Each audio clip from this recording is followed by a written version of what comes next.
జరుగుతుందా లేదా? అది మీరు చెప్పాలి. మరి మాకైతే తెలియదు. మరి మీకు ఎంత తెలుసో ఏంటి మరి మీరు చెప్పండి. అక్టోబర్ 21 జరిగే ఎగ్జామ్కి ప్రస్తుతం ఎంతమంది ప్రిపేర్ అవుతున్నారు, వాళ్ళకి మనం ఏం చెప్పాలి? ఏం చెప్తారు? మరి అక్టోబర్ 14th జడ్జిమెంట్ రిజర్వ్ అయింది కదా, ఆ రోజు ఎట్టి పరిస్థితుల్లో కూడా నిరుద్యోగులకు క్వశ్చన్ ఏంటి, నేను ఆన్సర్ చెప్తాను. అదే మీరు అడిగిరు కదా, ఎట్లయితుందని అడిగిరు కదా. ఏ క్వశ్చన్? అక్టోబర్ 14th రోజు జడ్జిమెంట్ ప్రభుత్వానికి సానుకూలంగా వస్తుందా? ఒకటి చెప్పనా? చెప్పు.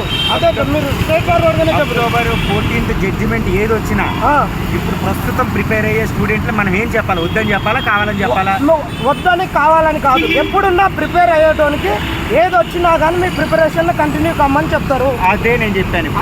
అది ఒక్కటి చెప్పినావు, లాస్ట్గా నువ్వు అది చెప్పలేదు. ఎట్టి పరిస్థితిలో కూడా ఈ గ్రూప్ 1 ఎగ్జామ్ అనేటటువంటిది జరుగుతుంది. కేసులలో ఏముండదు. ఇది కాన్స్టిట్యూషనల్ బాడీ, దీంట్లో కోర్టులు కొంతవరకు మాత్రమే జోక్యం ఉంటుంది, పర్మిసబుల్గా ఉంటుంది. ఏ కేసులు ఏం నిలవవు. ఖచ్చితంగా డిసెంబర్ 9 నాడు మీకు ఇస్తారు, మీరు చదువుకోరని చెప్పారు. మరి వీడియో ప్లే చేస్తావా? నువ్వు జడ్జిలను కొన్నవా? కాంగ్రెస్ చెప్తావు జడ్జిమెంట్లు కాదు, నువ్వు చదువుకోమని చెప్తే చెప్పండి. కాన్స్టిట్యూషనల్ బాడీస్ కి there is another objective. Number 1 is ఏంటి మరి కాన్స్టిట్యూషనల్ వద్దు ఇక్కడ వద్దుగా నేను కూర్చొని మాట్లాడతాను. మరి అశోక్ నగర్ పోదామా, ఇండస్ట్రీ పోదామా? చెప్పండి. చెప్పు. ఏంది ఏంటా ఇట్రా, నువ్వు ఇట్రా. వాడు ఇంటర్మీడియట్, వాడితో మాట్లాడుతున్నాడు. ఇంటర్మీడియట్ అంట. మరి ఆయన నాతో మీరు ఎట్లా ఇష్టం వచ్చినట్టు మాట్లాడతారు? అల్ల ఇక ఇది 29 రూల్ ఆఫ్ రిజర్వేషన్ మొత్తం వైలేట్ చేసిర్రు. మా ఎస్సీ ఎస్టీల బతుకులన్నీ ఆగం చేసిర్రు. మేము దాని గురించి అడుగుతున్నాము. అది ఏ విధంగా కాన్స్టిట్యూషనల్ బాడీ అయినంత మాత్రాన దాన్ని కోర్టులు అడగవా? పార్లమెంట్ చేసిన చట్టాన్ని అడిగేది అది కాదమ్మా. చెప్పు జనార్దన్ గారు, ఒకటి వినండి. చెప్పండి. రోజు 14వ తారీఖున 21వ తారీఖున ఎగ్జామ్ ఆగిందా? ఆగలేదు ఇంకా. కాబట్టి నా దగ్గర ఉన్న గురువుగా నా దగ్గర ఉన్న స్టూడెంట్లకి నేను ఏం చెప్పాలి? వినండి. అక్టోబర్ 21 కోర్టు మీకు స్టే ఇచ్చే వరకు, ఒకప్పుడు ఇచ్చే వరకే మీరు చదువుతూనే ఉండండి. అది నువ్వు చదువుతూనే ఉండండి. కోర్టులలో చెప్పినవా? నువ్వు కానీ కాదు, ఏది కాదు. నువ్వు మొత్తం వీడియో ప్లే చేయి. నువ్వేం చెప్తున్నావు? నీ స్టూడెంట్స్ కొరకు ఉన్నారు, నీకు వ్యాపారం కావాలని, నీ 3 రోజుల కోర్సు కావాలని, నువ్వు పబ్లిసిటీ కావాలని చేస్తావా? ఎట్లా చెప్తావు? ఈ విధంగా ఫ్రీ కోర్స్ అనేది నీకు అదొక మార్కెటింగ్ స్ట్రాటజీనే. రేపు వచ్చిన వాళ్ళని అందరినీ దొడ్ల కట్టేసుకున్నావు. వచ్చిన వాళ్ళని గవర్నమెంట్ ఎంప్లాయీ అయితే మాట్లాడతావా? గవర్నమెంట్ ఎంప్లాయీ అయితే మాట్లాడతావా? ఏం డైవర్షన్ కాదు, నీ డైవర్షన్ కాదు. నువ్వు ఏ విధంగా అట్లా పెడతావు? నా విధానం ఇంతే ఉంటుంది. నేను ఆవేద పట్టోని, మీరు రాని. నేను అందుకే రెడ్డి కాదు నేను.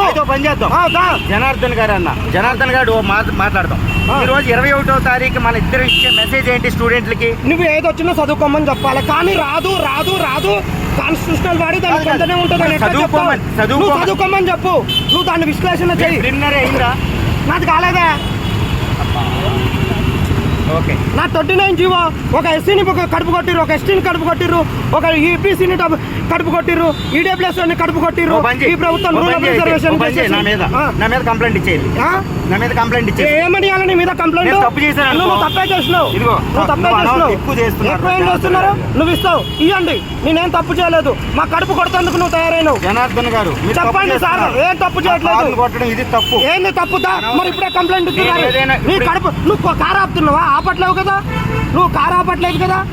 నువ్వు అల్లు ఉంటే నాకు ఎట్లా తెలుస్తుంది? నేను వచ్చి కింద పడుకోవాలా? నేను కింద పడుకోవాలా? చెప్పండి. నేను యూట్యూబ్ లో మాట్లాడింది ఏదైనా తప్పు ఉంటే go and give the complaint. నీ ఇష్టం వచ్చినట్టు మాట్లాడుతుందా? ఇప్పుడు బాగుందా? ఎక్కడికి నువ్వు ఇష్టం వచ్చినట్టు మాట్లాడుతావు? కంప్లైంట్ ఇచ్చుకోవా? నీకు ఆయా డబ్బు ఉంది, నువ్వు అందరూ మేనేజ్ చేస్తావు. పోలీస్ స్టేషన్ నువ్వు అలా జడ్జిమెంట్ నీకు వస్తుందని చెప్పినాను. పోలీస్ స్టేషన్ లో నువ్వు ఏ విధంగా మేనేజ్ చేసుకుంటావు? 21వ తారీఖున ఎగ్జామ్ జరుగుతున్నా చదువుకోమని చెప్పు. చదువుకోమని చెప్పు. కోర్టు జడ్జిమెంట్ ఏ విధంగా ఉన్నది వస్తుంది. కోర్టు గవర్నమెంట్ ఎట్లా చెప్తావు? నువ్వు తెలంగాణలో వచ్చి నువ్వు ఇలా తెలంగాణ బిడ్డల మేము తెచ్చుకున్నది ఎందుకు? నాన్ లోకల గురించి అలా నాన్ లోకల విషయం ఉంది. ఆంధ్రోళ్ళు చోరబడిరు మా లిస్ట్ లో. ఆంధ్రోళ్ళు దొంగతనంగా మా రిజర్వేషన్ తీసుకోబోతే వాళ్ళని వెళ్ళి నువ్వు ఎందుకు చేస్తున్నావు ఇట్లా? ప్రిపేర్ అవ్వాలా లేదా క్వశ్చన్ కదా, కానీ నేను ఏం చెప్పాలమ్మా నీకు? అవును సార్, మీరు క్వశ్చన్ సార్ మీరు జడ్జిమెంట్ ని మొత్తం మీరే చెప్తారు.